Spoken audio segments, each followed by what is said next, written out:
además aquí en un café, aunque no tenemos el café, entre amigos y a corazón abierto. Y hoy tengo el gusto de estar con Víctor Javier. Víctor Javier, muy bien.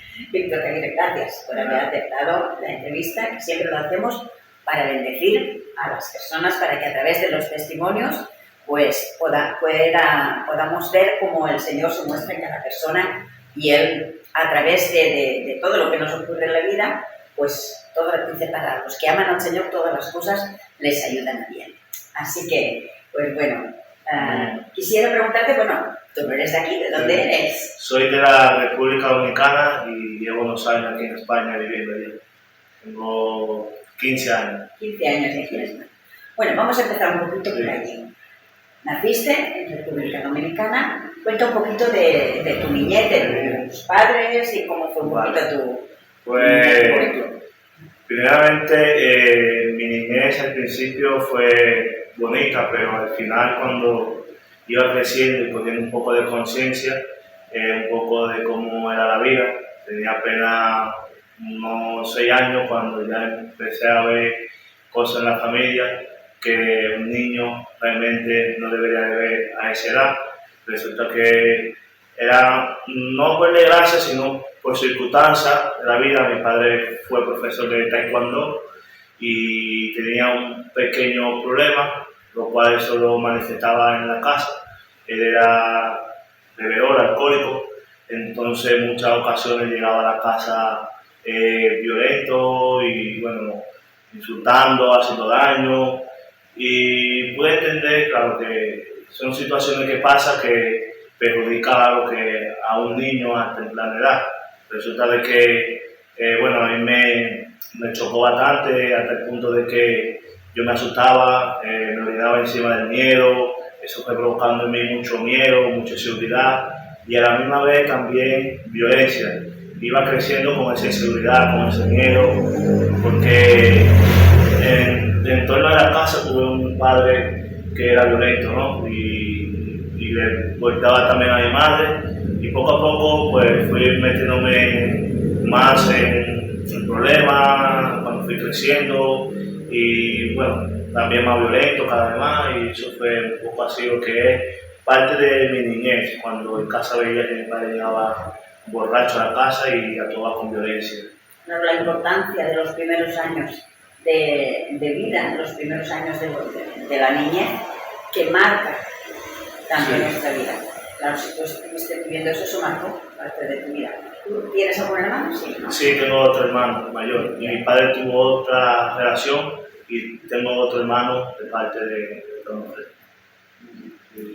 Bueno, y entonces, ¿fue hasta qué ocurrió? ¿Cuándo te fuiste haciendo adolescente? Pues en mi tiempo de adolescencia, sobre todo un detalle que debo hablar de ese detalle que también marcó mi vida. Resulta de que cuando yo tenía 7 años, recuerdo yo hoy por hoy, donde mi padre se marchó de casa cuando yo tenía unos 7 años y claro, al principio obviamente no lo entendía, mi padre me comentaba que volvería, pero yo sentía, a pesar de que era pequeño, de que realmente la cosa no iba bien y veía de que, no sé, me sentía como triste, algo que no entendí ni entendía en el momento, pero sentía en mi corazón, a mi pequeña edad, de que algo no estaba yendo bien. Entonces mi padre se fue de casa a otro país, emigró, y bueno, ahí duró unos 7 o 8 años hasta que lo deportaron, y ese tiempo no tuve con mi padre, no tuve con el cariño, alguien que me diera un consejo, alguien que me apoyara en mis peores y mejores momentos. Entonces me estaba sintiendo cada vez más solo, más vacío, de que por sí hay un vacío ya en el corazón del hombre, pero me estaba como creando más ese vacío en mi vida porque no estaba creciendo en un entorno familiar. Y así sucesivamente mi madre después emigró para acá, para España, hasta que ya mi abuela se quedó bajo tutela de nosotros, mi hermano mayor y yo, y estaba, digamos, prácticamente sin padre, porque solamente hablaba con ellos por teléfono y no tenía como un contacto de amor, de cariño, de acercamiento con ellos. Entonces estaba creciendo con esa falta de amor, ¿no? de padre. Y después eso me conllevó andar en pandilla, andar en banda y poco a poco cada vez más andando más en el mundo de la noche, si la bebida, porque no era consciente, pero prácticamente estaba cogiendo lo que es también el camino de mi padre en base a la bebida, porque yo a temprana edad empecé a tomar mi primer trago, me empezaba a borrachar con 11 años y poco a poco como que estaba siendo influenciado, aunque no era consciente, obviamente, pero estaba siendo influenciado por el entorno familiar donde yo vivía antes, ¿no? Entonces, cada vez más carencia en mí, más afecto de amor que me faltaba y poco a poco eso me conllevó como meterme en una pandilla. Claro, pues la pandilla era como un lugar donde te sentías acogido. Sí. Lo que no tenías en casa porque no estaba, allí sentías como que pertenecías a algún sitio, ¿no? Muy bien. Y eso empezó a partir de los 11 años. ¿Sí? ¿Y hasta cuándo estuviste? Pues yo estuve así hasta los 14 años.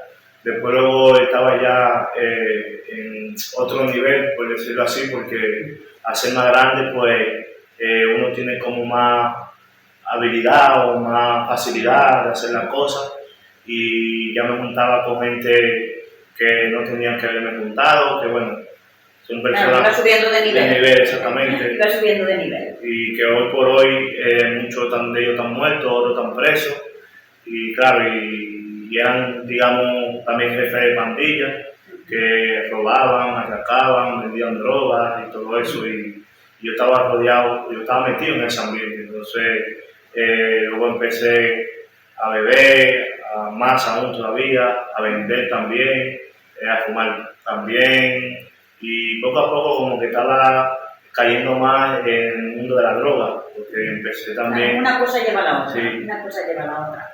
La cosa está como encadenada, entonces empecé también a consumir coca, cristal y todo ese tipo de drogas, donde obviamente no era consciente que estaba siendo enganchado, era como un anzuelo, entonces hasta que pude darme cuenta, ¿no? de más adelante, poco a poco, de que necesitaba una llenura, necesitaba algo. Y cada vez buscaba en otra cosa y no me saciaba, no me llenaba. ¿Sabes? Pero, todo era buscando llenar el vacío. Sí. Buscando llenar el vacío.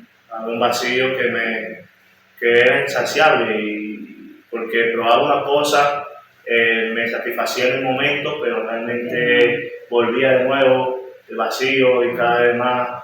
Después caí en depresión, también me recetaron medicamentos de depresión y claro, uno en ese momento piensa que la solución es hacer cosas o ir a sitios o vivir en sitios, porque en ese tiempo yo viví en 2 países más, intentando buscar como una solución, cambiando de entorno, pensando que iba a cambiar mi vida, pero realmente donde yo me movía y donde iba, ese vacío siempre lo llevaba conmigo en lo alto, ¿sabes?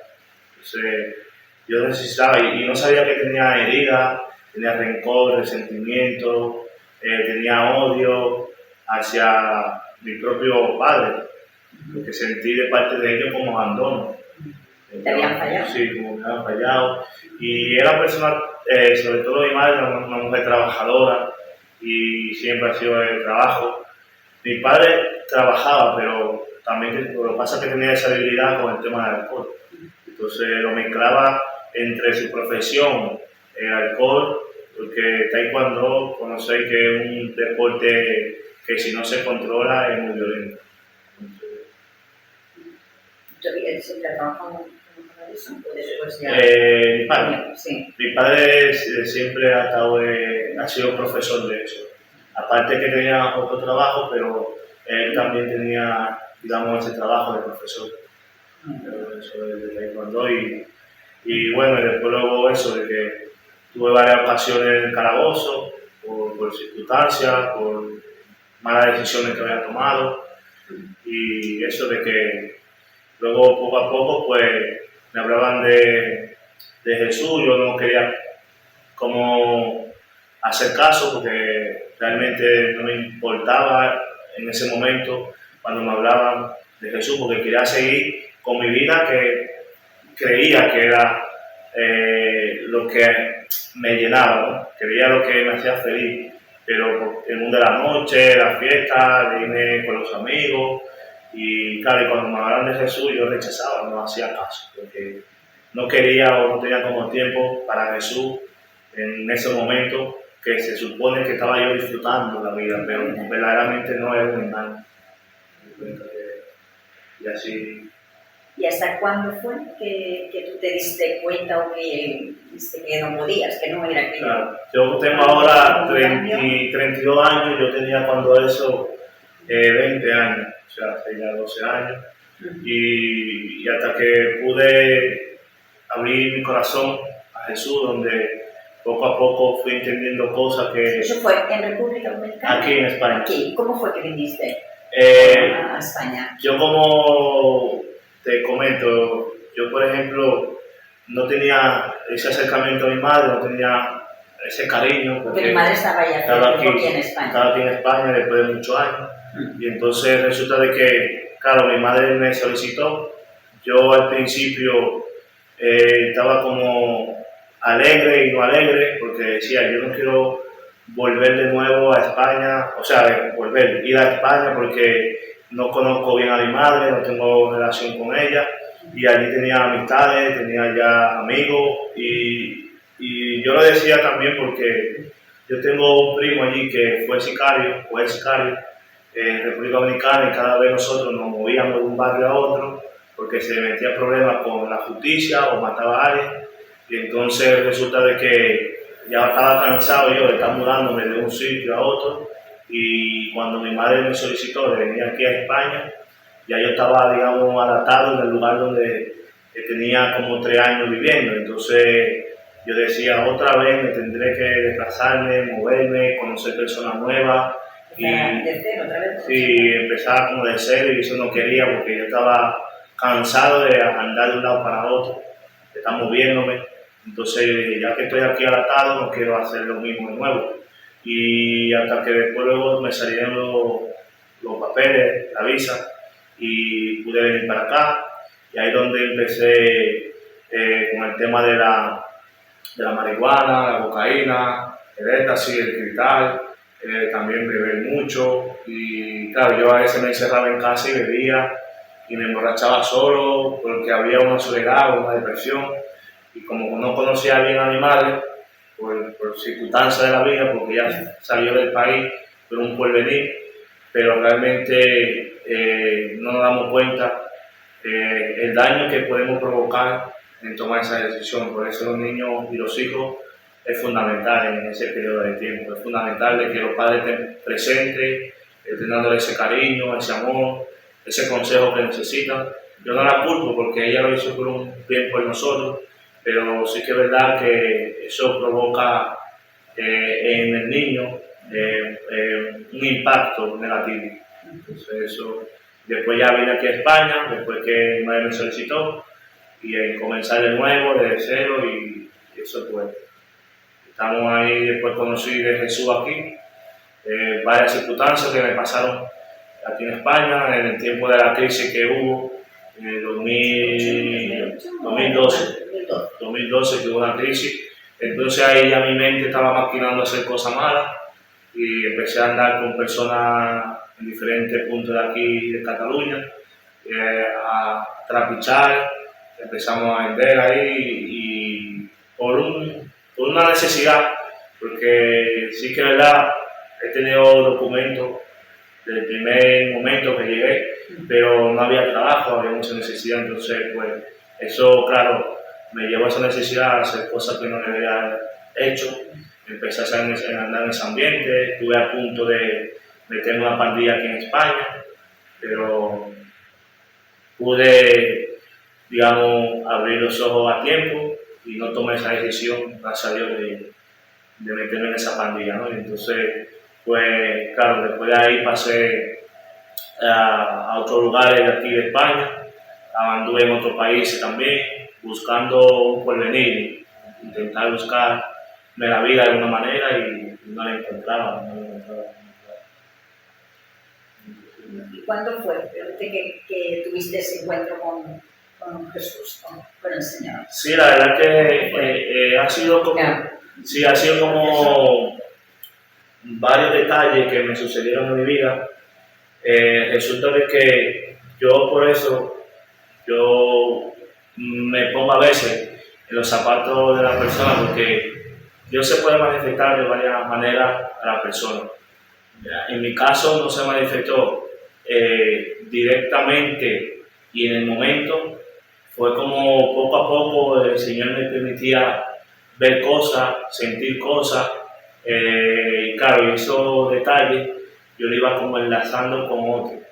Entonces yo me estaba dando cuenta de que no era algo mío, no era algo de otra persona, sentía de que algo no era algo normal. Entonces pues poco a poco fui abriendo mi corazón hasta que una persona, cuando yo vivía en Ámsterdam, tuvo un sueño conmigo de que la policía me había agarrado preso, y yo empecé a preguntarme, pero ¿cómo sabe esta persona que yo vendo droga, que yo hago aquello, que yo hago lo otro?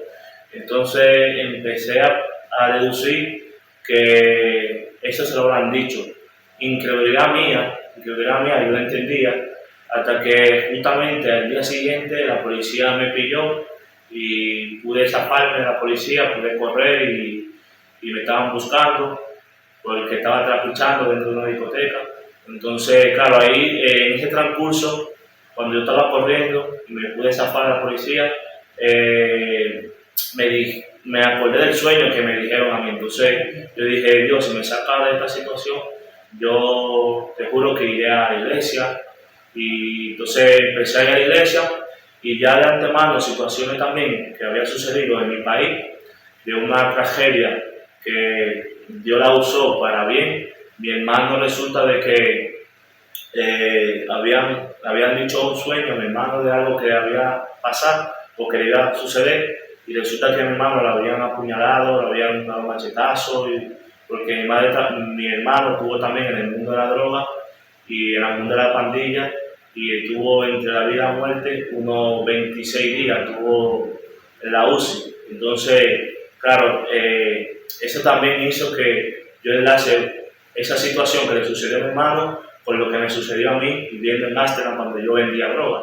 Entonces son varios detalles que Dios fue permitiendo en mi vida para que yo me vaya dando cuenta de que realmente Él tenía un propósito, que quería cambiar mi vida, que quería llenar mi corazón donde antes estaba roto, vacío, y cosas que no lo entendía y cosas que no iba a hacer fuera de Él. Hasta que también después luego vine aquí a España por una situación de mi madre, me estaba pasando una necesidad a mi madre. Cuando eso ya mi madre empezó a ir a la iglesia de Amposta, y a través de ella pues empecé a ir a la iglesia. Y cuando yo voy a la iglesia de Amposta, cuando voy, resulta que cuando escuché al pastor hablar, yo decía, ¿cómo sabe él mi vida? En ese caso era Daniel. ¿Era Daniel? Sí. Yo decía, ¿cómo sabe mi vida? Y yo con esa incredulidad y ese prejuicio, cuando yo salía del culto, empezaba a hablarle a los hermanos que me llevaban. Bueno, llevaba a mi madre y me llevaba a mí. Yo le decía, ¿usted le ha dicho algo al pastor? Porque ¿cómo sabe mi vida? ¿Cómo sabe mi vida? Digo, ¿cómo sabe mi vida? Y yo me quedaba pensando, digo, ¿será que él habrá dicho algo de mi vida al pastor? Yo no me fío, pensaba yo. Entonces, claro, y hasta que pude entender, y él me lo dijo, no, eso es el Espíritu Santo que te está hablando. Y yo me quedé pensando y meditando sobre eso. Y cada vez que iba a un culto, veía cómo el Señor me hablaba a mí personalmente, claro, y yo me sentía identificado con todo lo que se predicaba. Yo estaba todavía con un pie afuera, un pie adentro, yo seguía fumando, pero en mí había como una necesidad, una urgencia, que quería eso de lo que estaba escuchando en la iglesia. Entonces, hasta que me hablaron de unos campamentos, una antequera, pude ir a ese campamento, me aconsejaron, al principio decía que no voy para allá, y me dijeron, te pagamos todo. Y bueno. ¿En qué año fue eso? 2015. 2015. Y como me van a pagar todo, no tengo yo dinero, entonces voy a ir para no allá. puedo decir que no. No puedo decir que no. Y me lo veo, me fui para allá y hasta que pues mi vida también terminó de ser restaurada allí. ¿Ya te quedaste? Sí, ya me he quedado. Fuiste y te quedaste. Sí, la verdad que pude sentir como Dios, porque ya el Señor estaba ya restaurando mi vida desde aquí, porque me acuerdo a través de la palabra. Sí, a través de la palabra. Nos va hablando, nos va ministrando y como, por ejemplo, me acuerdo yo todavía que de esas de las veces que yo estuve aquí congregándome en la iglesia en ese año, yo varias ocasiones, cuando eso estaba el piso de acogida de aquí de Amposta, que no estaba Siloé, que estaba todavía en el piso, estaba en el piso todavía. Estaba en el piso y iban a la reunión de hombres, que eran los viernes por la mañana, y entonces me acuerdo yo un día que llamé a mi madre pidiéndole perdón y mi madre se quedaba sorprendida, ¿qué es lo que te sucede? Porque yo le decía las cosas llorando y yo sé que era el Espíritu Santo que me tocó y no era yo y cómo el Señor estaba restaurando mi vida hasta que al final fui allí al centro, el Señor terminó de restaurar mi vida, pude perdonar, puedo decirle a mi madre al corazón abierto que la amo, que la quiero y así sucesivamente hasta que en base a mi perseverancia pues mi padre, que bueno, eso es otro testimonio, que uno como cristiano pasa por pruebas, pasa por circunstancias y ya luego si eso comparto ese testimonio que me o sea que a poquito a poco allí en Antequera, ¿no? Has ido sanando heridas, ¿no? Sí. Porque con todo eso hay tantas heridas que se hacen en la niñez cuando hay esto, que en una familia no hay unidad, sino que hay malos tratos, hay disfunción, ¿no? Entonces, que bueno, ¿no? Que poquito a poco el Señor, a través de su palabra y a través de otras personas, ¿no? Que aman al Señor, sí. Te van guiando, y el Espíritu Santo te los va transformando, sí. ¿Verdad? Y bueno, quien te avise, quien te ve. Porque claro, yo te conocí al principio y ahora no es el mismo Javier, no es el mismo Víctor Javier. Que me alegro muchísimo porque de escucharte ahora, de saber lo que estás haciendo y los proyectos que tienes, ¿no? Que quiero que cuentes un poquito de los proyectos que tienes, que nos estuviste explicando, contando un poquito allí en Antequera, cuando estuvimos ahora.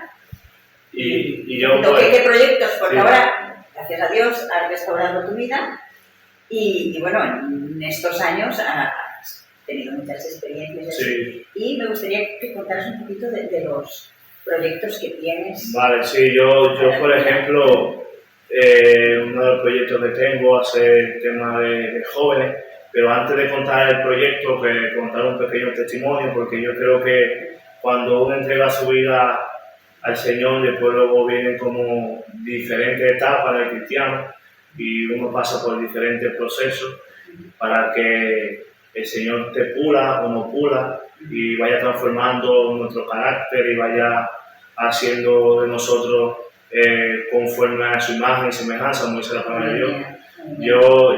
Mi padre falleció hace unos 4 años. ¿Ah, sí? Sí, falleció mi padre y fue un tiempo donde yo pude ver ahí, a pesar de todo, la mano de Dios, porque en menos de 6 meses falleció mi tío al principio. Es otro testimonio muy largo, pero yo lo voy a resumir. Sí. Mi tío falleció, después de 2 meses falleció mi padre, a los 3 meses falleció mi abuela, ya en 5 meses, 4 meses ya falleció la familia. Y después luego, porque a los 6 días, cuando falleció mi abuela, me pasó una situación donde yo vivo, en la finca, manejando tractores, y bueno, te lo resumo. El chico resulta que se metió entre la máquina y el tractor que estaba conduciendo yo, y entonces la máquina, yo estaba acostumbrado a manejarla, y conducía la máquina, yo sé muy bien cómo funciona y yo de hecho cuando he estado trabajando con ella la he dejado en neutro y yo he estado entre el medio del tractor y medio de la máquina y a mí no me ha sucedido nada, pero como el chico desconocía, ya un poco así, no tenía conocimiento, entonces resulta que la máquina tiró del chico y le tiró del pantalón hasta que la máquina lo enrolló, lo enganchó. Era una, como para que entiendan, ¿cómo se llama la máquina? La máquina es una trituradora de tierra, o sea, es un rotabato que va dejando la tierra que va para arando la tierra. Sí. Eso se hizo viral, eso salió en la noticia de Málaga, Antequera, porque fue una situación muy impactante, los médicos estaban sorprendidos. Yo tuve también juicio, también posible condena, pero gracias a Dios... ¿Por qué? Porque el chico murió. Sí, el chico murió. El chico murió. Exactamente. O sea, se enganchó con o sea, el dedo lo fue tragando, como si dijéramos, Sí. De eso lo fue tragando y pobre chico. Sí, él falleció. Por eso tenía juicio y tenía, bueno, posible condena, pero gracias a Dios que Dios me libró de todo eso. Porque eso fue un accidente. Un accidente, Un sí. accidente. ¿Quién hubiera querido que pasara? Exactamente, como tengo yo toda la preparación que se requiere. Estabais trabajando en el campo, Sí, trabajando en el en la campo. finca se trabaja en el campo, Sí. y trabajando ocurrió ese accidente. Tenía licencia, todo en orden, todo en orden lo tenía. Entonces ellos vieron eso, que era un punto a mi favor. Y ese tiempo fue un tiempo muy doloroso para mi vida, porque yo cuando vi esa situación que me estaba pasando a mí, yo pude hablar con el chico antes de fallecer y él me decía, Javi, yo no me quiero morir. Yo de hecho era su mentor, era su consejero, porque él dio por problemas de adicción también a la finca. Entonces yo pude tener mucha cercanía con él y fue una situación muy impactante, ¿no? Porque era una persona que convivíamos juntos, estábamos siempre juntos. Imagínate, estabais siempre juntos y Sí. verlo Ahí, prácticamente. Sí. Claro, que uno piensa que es un sueño, porque yo lo que hice al principio salí corriendo, porque dije, Señor, despiértame de esta pesadilla, porque yo no me lo creía. Hasta que Es tanto el shock que tienes que no sabes cómo vas a reaccionar, Sí, cómo... exactamente.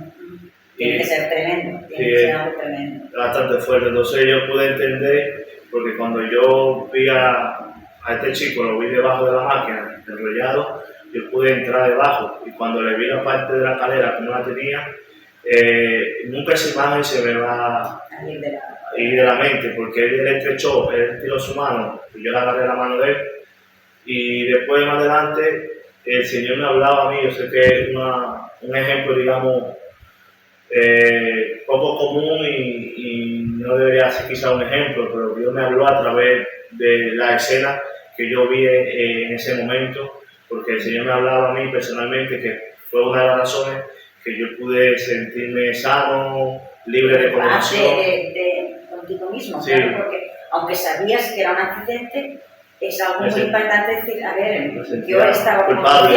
Claro, la culpabilidad, que aunque no, en ningún momento puedes estar culpable de un accidente, pero es algo que claro te viene, ¿no? Sí, me sentía culpable, y entonces orando y varias personas orando por mí, el Señor me hablaba a mí personalmente, que todo lo que yo vi en Él, eso fue lo que Él mismo sufrió por nosotros, amor a nosotros. Por eso dice la palabra de Dios que por su llaga nosotros somos curados, somos sanados.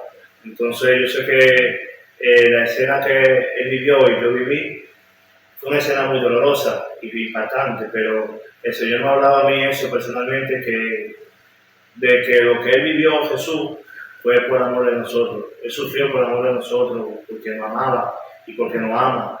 Entonces yo creo que fue una de las maneras que yo pude sanar en mi corazón, sentirme libre, y eso pues ya... Y creo, no sé quién me lo dijo, no me acuerdo ahora quién, creo, te lo digo porque lo confundes, que claro, vinieron una familia, porque él era de Colombia. De Colombia. Entonces, cuando pasó eso, vino la familia, ¿no? Sí. Vino la familia. Y no recuerdo quién me lo dijo, pero creo que la familia me dijo que fue un accidente. Sí. ¿No? Que no te... Esto sino que al contrario, te dijeron que no tuvieras... Sí, me lo dijo. No te sintieras culpable. Me lo dijo su hermana. De hecho, tiene un sobrino viviendo allí. Y él, pues, obviamente, él se dio cuenta que era un accidente, porque su sobrino estaba conviviendo allí también con nosotros, estaba en el lugar de la escena de los hechos, estuvo también allí presente. Sí, estaba ahí. Después fue cuando pasó todas las circunstancias, la tragedia.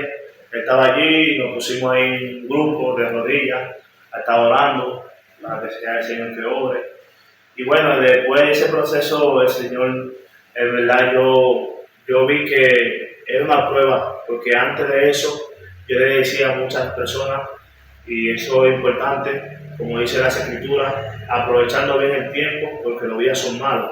Yo no entendía ese versículo hasta que me sucedió eso, entonces yo creo que es importante, mientras nosotros tengamos salud, estemos bien con el Señor, podamos andar, caminar, poder aprovechar bien el tiempo, porque honestamente, no que quiero desanimarte, nos vendrán días malos a todos, ¿no? Nos vendrán momentos difíciles. Todos en un momento u otro nos tenemos que ir y no sabemos cuándo es el momento. Puede ser de aquí 5 minutos. Exactamente.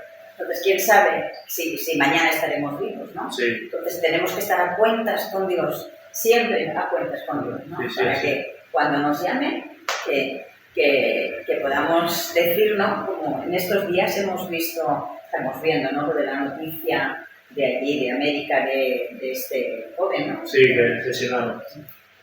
Qué bonito las palabras que él decía, como quería que lo recordaran, que todos pudiéramos decir eso, que nos recordaran por nuestra fe, ¿eh? Y eso que bueno, ¿no? Pero para eso tenemos que estar a fin, a cuentas con el Señor, ¿no?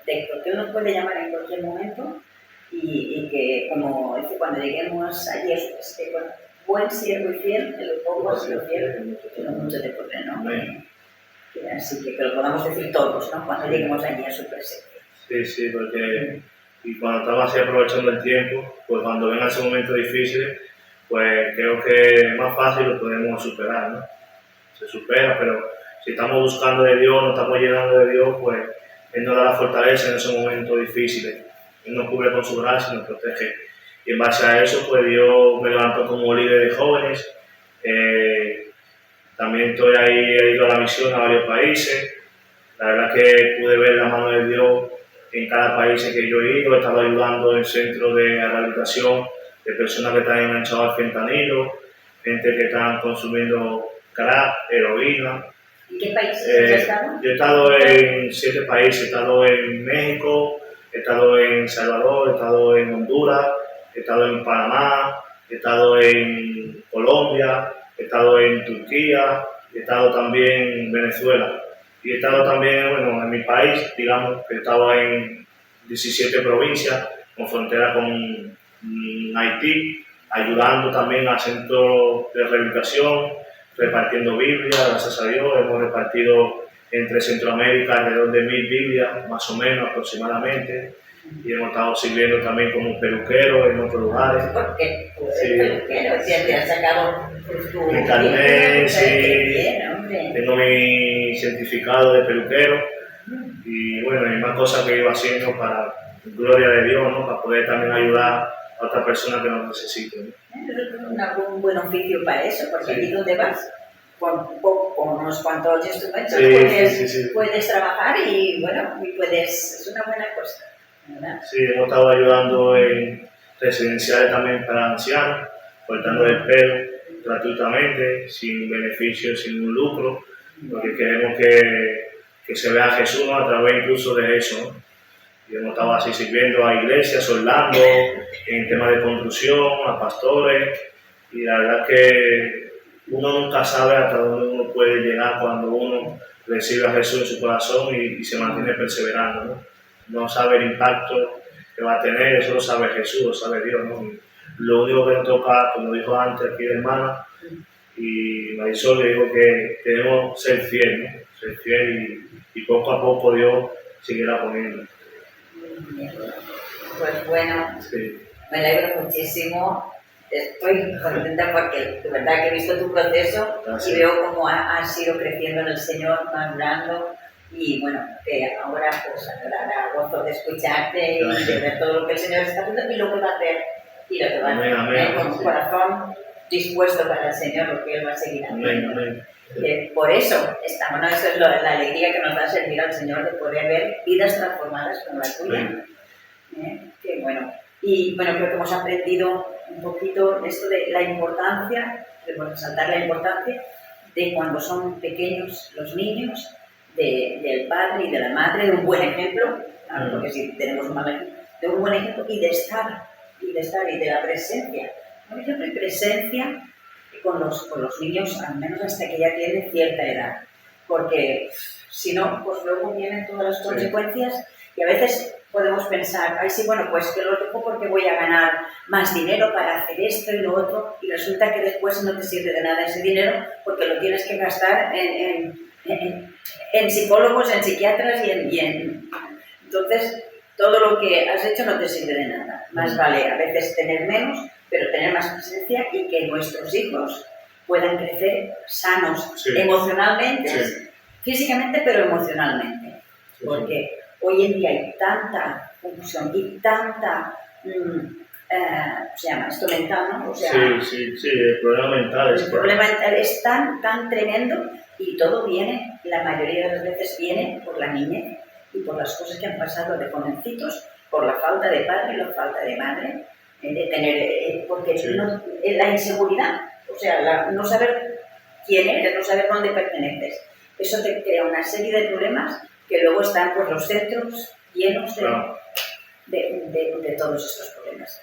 Pues bueno, muchísimas gracias. No sé si quieres decir algo más. Bueno, yo solamente quiero decir dos versículos que me ayudaron bastante en mi tiempo de circunstancias, cuando viví la tragedia relacionada a mi familia y a este chico que falleció, que es un versículo que el Señor me ministró y me ayudó bastante, que se encuentra en Romanos capítulo 8, versículo 36, que dice: ante todas estas cosas somos más que vencedores por medio de aquel que nos amó primero. Y en Juan capítulo 16, versículo 33, que dice: estas cosas he hablado para que en mí tengáis paz. En el mundo tendréis aflicciones, pero confiad que yo he vencido el mundo. Entonces quiero dejarte con esos versículos, que la verdad que me ha ayudado bastante en mi día a día y nunca se me olvidará, porque es algo que Dios me habló personalmente, ¿no? El Señor me bendiga. Muchísimas gracias, Víctor Javier. Y bueno, y esperamos que a todos los que podáis escucharlo, pues también os bendiga y os haga bien este testimonio. Que Dios os bendiga.